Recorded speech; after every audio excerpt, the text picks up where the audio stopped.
नमस्कार साथियों, दिव्य गणित दृष्टि में आपका स्वागत है। आज हम सबसे पहले आंखें बंद करके कुछ इमेजिन करेंगे। तो अपनी आंखें बंद कीजिए कुछ सेकंड्स के लिए और रात में दिखने वाले आकाश की कल्पना कीजिए और उसमें विचरण कीजिए, मानो आप रात के आकाश में घूम रहे हों। तो कुछ सेकंड के लिए अपनी आंखें क्लोज कीजिए।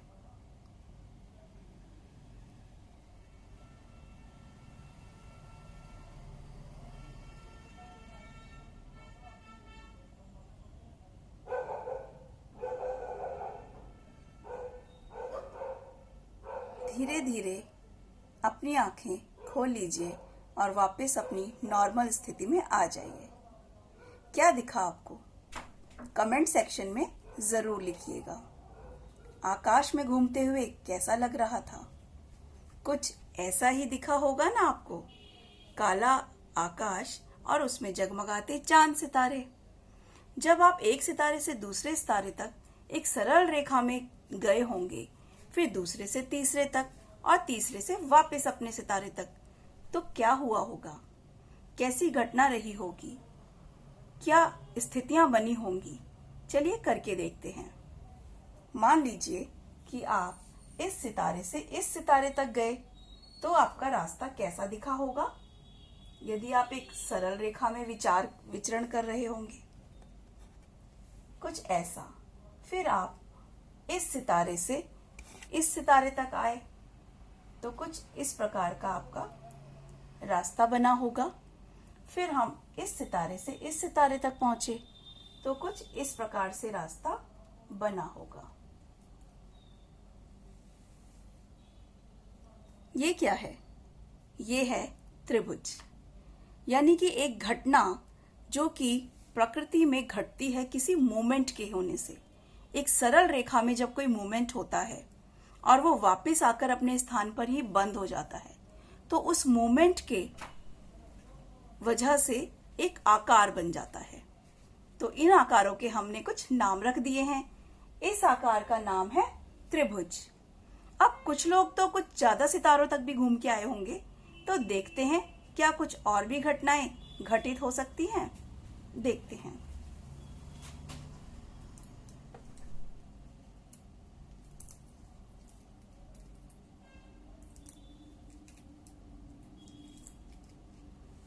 चलिए, मान लीजिए कि हमारे कोई साथी इस सितारे से इस सितारे तक गए, तो रास्ता बना होगा कुछ इस प्रकार।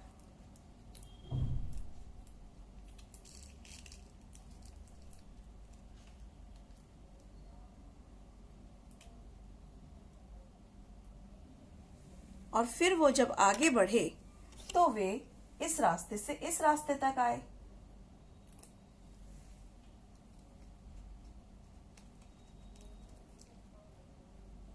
और फिर और आगे बढ़ने पर वे इस रास्ते पर पहुंचे।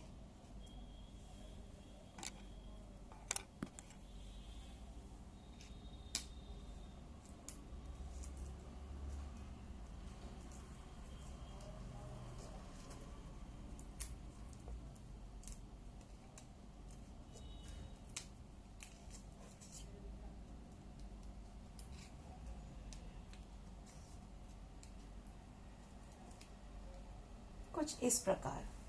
फिर और आगे बढ़े तो इस प्रकार से यहां पहुंचे।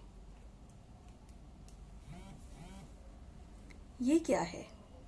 ये एक चतुर्भुज है, एक क्वाड्रिलेटरल है। यानी कि इस तरह का मूवमेंट जब हम चार बिंदुओं पर जाते हैं बिना जहां पे कि कोई रास्ता खुला ना हो, तो ये बनी एक बंद आकृति, a close figure of 4 vertices and 4 sides. ये हुआ हमारा चतुर्भुज। इसी प्रकार से जब हम सर्कुलर घूमते हैं तो बन जाता है सर्कल। उस पे हम एक अलग से वीडियो बनाएंगे और आपके साथ और डिटेल में बात करेंगे।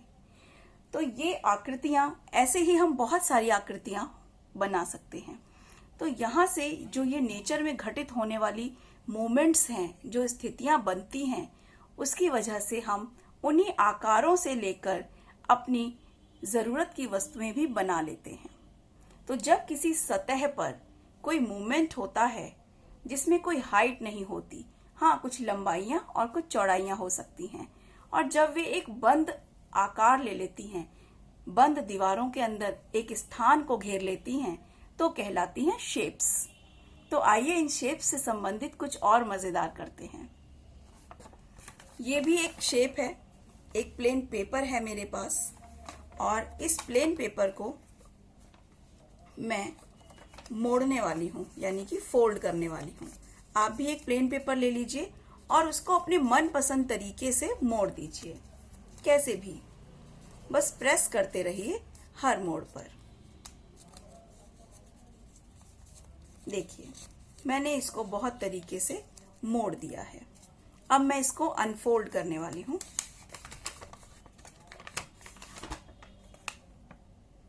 इसमें कुछ शेप बनी है। मैंने एक पेपर पे पहले से ही कुछ फोल्ड किया था। अब आपको ये करना है कि अपनी इन शेप्स के जो भी आपको लाइनें उभरती हुई दिख रही हैं उनको हाईलाइट कर लेना है, कुछ इस तरह से इसको हाईलाइट कर लीजिए अपने कागज के हर मोड़ को। अब हम इसमें हर आकृति पे एक अलग कलर कर सकते हैं, कुछ इस तरह दिख रही है। इसमें ना बहुत सारी आकृतियां, ये 4 भुजाओं वाली आकृति, ये 3 भुजाओं वाली आकृति, ये भी 4 भुजाओं वाली आकृति। इस प्रकार से हमें बहुत सारी आकृतियां इसमें दिखाई दे रही हैं।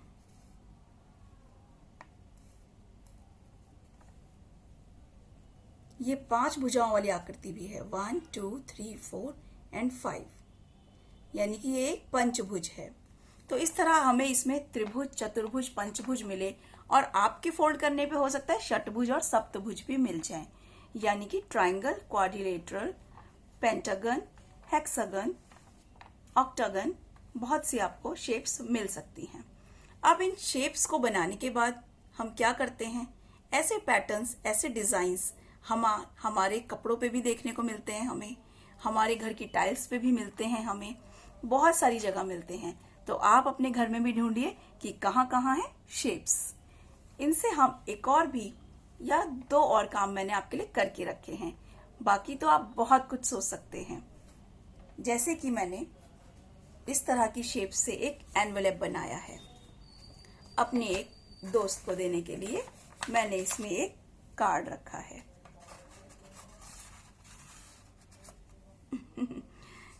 एक छोटे से प्यारे से बच्चे के लिए मैंने एक कार्ड बनाया और इस एनवेलप में मैंने इसको डाल दिया। तो ये एक पेपर था जिसको मैंने फोल्ड किया, उसकी शेप्स को हाईलाइट किया, उस पे कलर किया, हर शेप पे अलग अलग कलर किया, और उसको फिर एक अच्छा सा एनवेलप के रूप में कटिंग्स करके मैंने इसको एक एनवेलप का रूप दे दिया। एक और काम भी किया मैंने। मेरे फोन का कवर बहुत ही सिंपल सा था, तो मैंने एक पेपर फोल्ड किया, प्लेन पेपर लिया, उसमें कुछ फोल्ड्स बनाए और उन फोल्ड्स को हाईलाइट करके उसमें कलर किया। अब देखते हैं क्या ये मेरे फोन को खूबसूरत बना पाता है।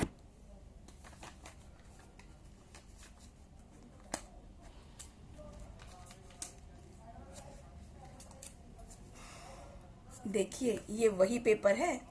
इसके लिए हमें जरूरत है इसके एक्स्ट्रा भाग को काट के अलग करने की, और अपने फोन के कैमरा वाले भाग को भी इस पेपर को हम काट दें ताकि हमारा कैमरा यूज हो सके। तो बन गया ना एक सुंदर सा फोन का कवर, एक सिंपल से पेपर की सहायता से। इसको हमें काट के निकाल सकते हैं। वाह, मुझे यकीन नहीं होता मेरे फोन का कवर इतना खूबसूरत है, वो भी एक वेस्ट पेपर से। तो इस तरह की शेप्स से हम आपके शेप्स के बारे में हम और भी बातें करते रहेंगे, और आप भी कमेंट सेक्शन में जरूर लिखिएगा कि शेप्स से आप और क्या क्या कर सकते हैं। हम इन शेप्स को, जो शेप्स हमने बनाई हैं, हम इनको कैंची से काट कर भी अपनी जरूरत के हिसाब से इस्तेमाल कर सकते हैं।